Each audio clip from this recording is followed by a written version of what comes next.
Tim just came in with a what is the best vest to wear with a great kilt? He's looking for a look that looks like he'd be out of the 18th century. 18th century? That's what he said, 18th century. With a waistcoat? 17th, whatever. It's old timey. Yeah. A standard off the peg vest. Is not going to look 18th century. None. A chieftain's vest, but you got the tails and the little things going around. A chieftain's vest is essentially a modern invention that looks sort of like a doublet. Yeah. From the 17th, 18th centuries, sort of, kind of.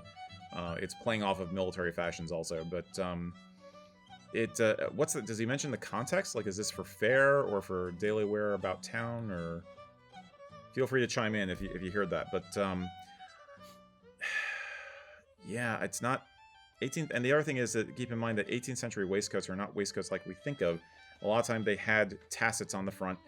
Sometimes they weren't complete in the back. They were laced up the back sometimes, kind of like a woman's corset. Or sides, yeah. So it's a very different animal.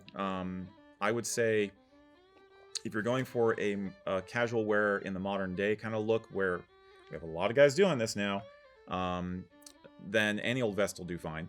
But that's also given the assumption that you're wearing the great kilt only down around the waist and doing the flowing in back of you kind of look, not bringing it up over your shoulder.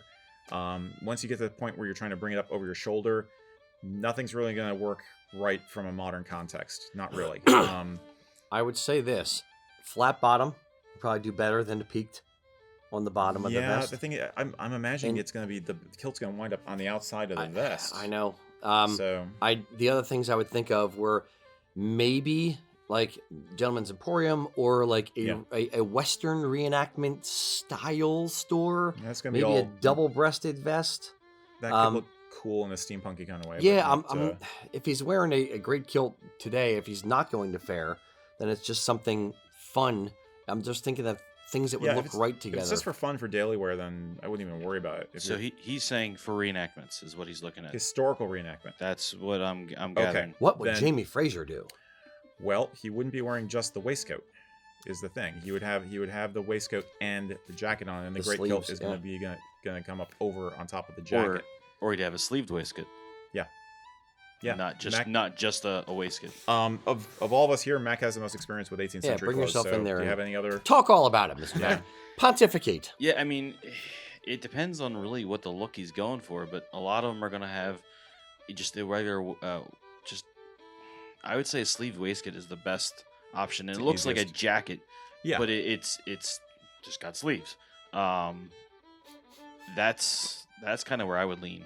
Okay. More of a shorter, and then have like a workman's jacket over top. So there's Canucks Corner, which produces some vests, patterns, which would be good to use. But grandfather shirt, maybe? No, that's not period. Not for 18th century. Okay. Yeah. We recommend Canucks Corner and Townsend's usually if you're looking for historical, accurate historical pieces like that.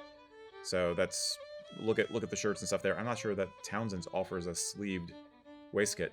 If Corner does, then great. Yeah, Canucks Corner does. The other place to go would be Henry Cook. He's a curator up in Massachusetts. He's worked at the new museum in Philadelphia, the American Revolution Museum. He's done a lot. He made a lot of the garments that are on the statues in the museum. Okay. But his patterns are spot on. Okay. I've got a few of his that I've got to eventually make, but yeah, I would say check out him. So what we're talking about is more than just doing a pieces part off the peg kind of a thing, than doing a little research into what the Highland regiments in the 18th century were wearing and trying to emulate that, essentially. And then finding the pieces which are the standard uniform pieces and finding either the pattern to make it yourself or getting the pattern to have somebody who sews make it for you or buying it from a sutler, and going that way, essentially.